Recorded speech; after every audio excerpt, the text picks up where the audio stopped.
Welcome everyone, doing our weekly live Q&A. If you have any questions, feel free, throw them in the chat. I will answer them as I see them come up. If you're watching on the replay or our YouTube channel, you can still feel free to throw in any questions that you have. We will just address those in next week's upcoming Q&A then. What I wanted to focus on for today, something that commonly comes up, you've probably run into it more than a few times, especially this month if you're creating new changes, new goals with your New Year resolutions. And it's a phenomenon of what's called decision fatigue. It's a form of executive dysfunction.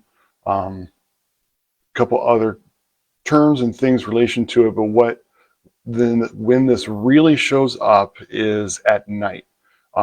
Typically, you get home from work, you're supposed to fix dinner, and that simple, answer to what's for dinner just kind of stops you from being able to make a decision, being able to make a choice.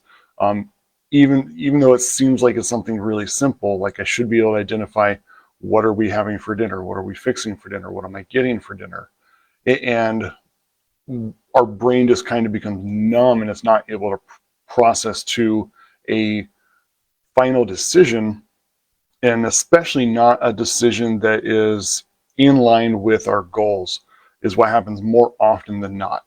So that's what this decision fatigue really is. It's we've capped out your mind's executive functionality because of all the other decisions, stressors, and responses that it's had to process, deal with, and manage leading up to that point in your day. Some people hit this earlier than when they get home for dinner time. If you've ever been kind of stuck in that brain fog for the last part of your workday because you've had so much on your plate, you just can't make any more decisions or choices in a rational manner. That's what it is.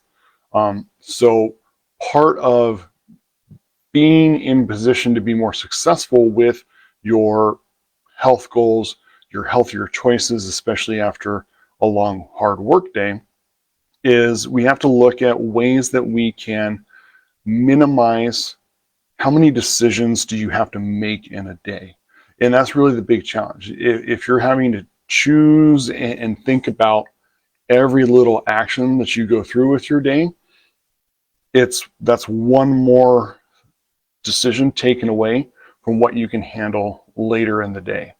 So basic things that we know that we've got to do and choose on a regular basis are the more common things that we can start trying to get control over.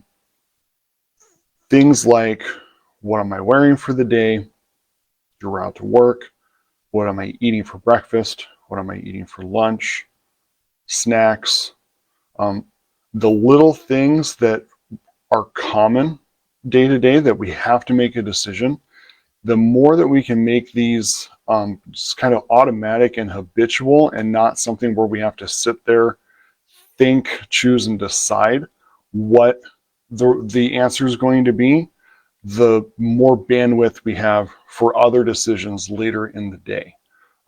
So this is, you've probably heard me if you've followed a lot, where we talk about systems, plans, programs, creating habits and patterns that make it easier to essentially kind of run on an autopilot.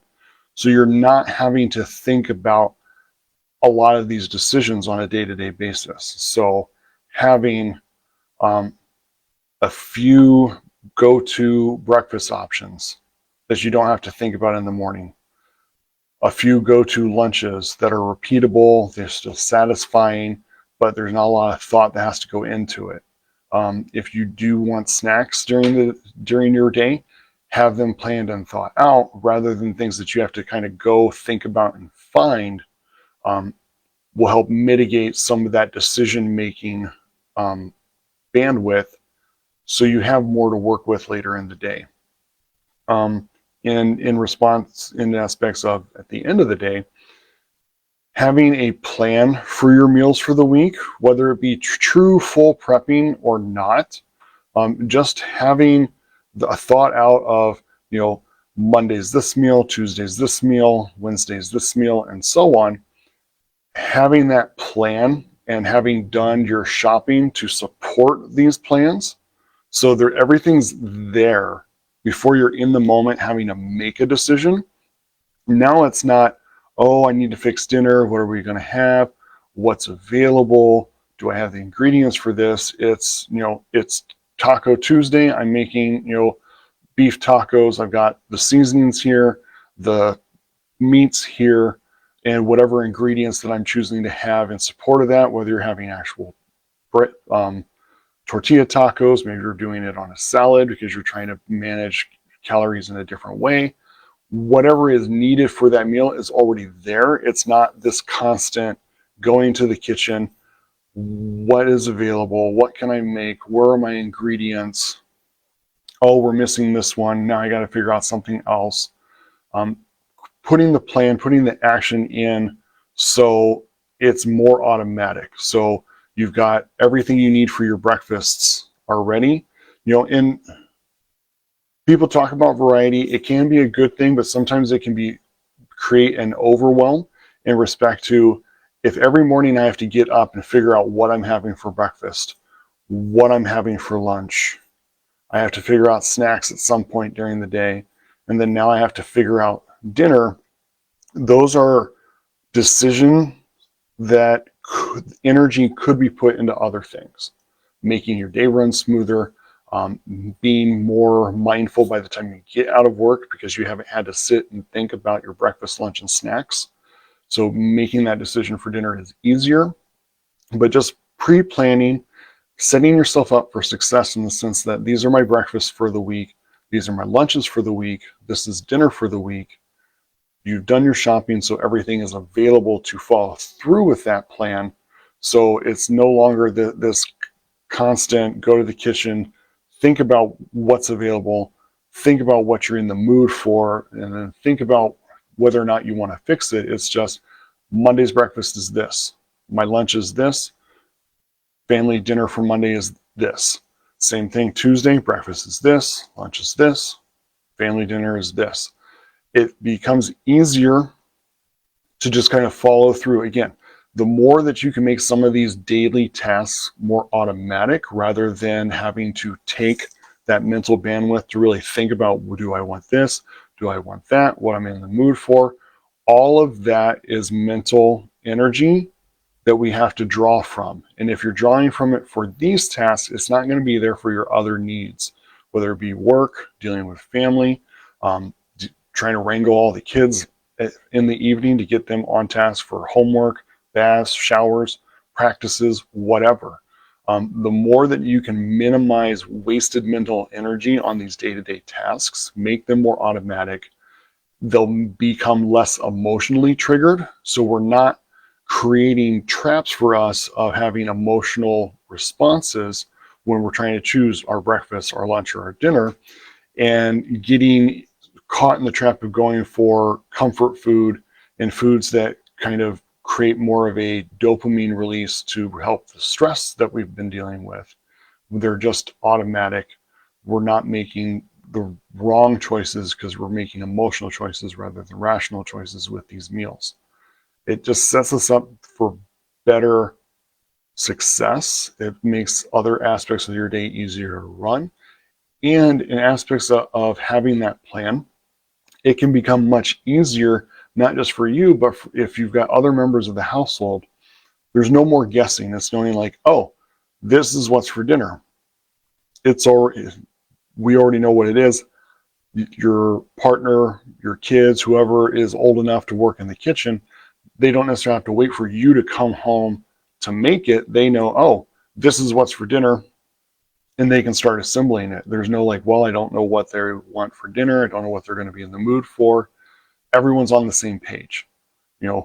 Thursday is this dinner. Friday is this dinner. It's easy to get it started.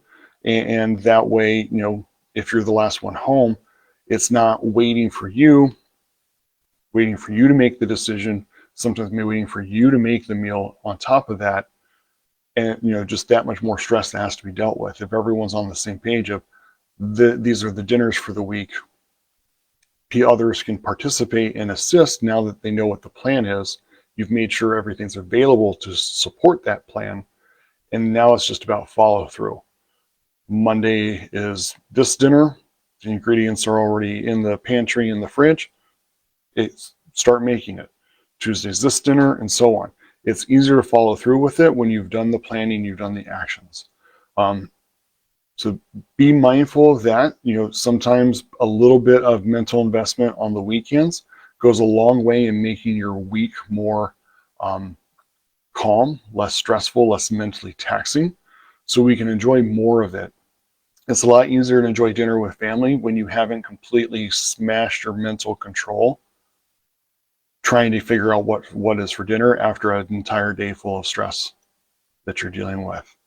And just little things, they sound simple and maybe mundane, but they go a long way in helping make your day-to-day routines easier, making your ability to deal with other stressors more solid and better bounded, because we're not taxing our stress tolerance with decisions that shouldn't be stressful.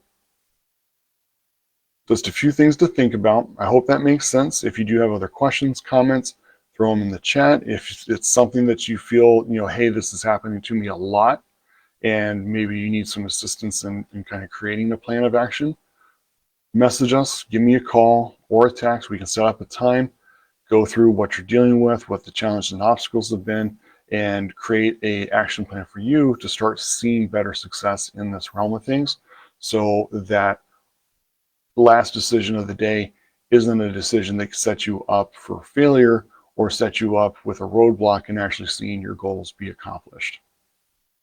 Otherwise, everyone have a great week, and remember to stay persistent in your consistent pursuit of health.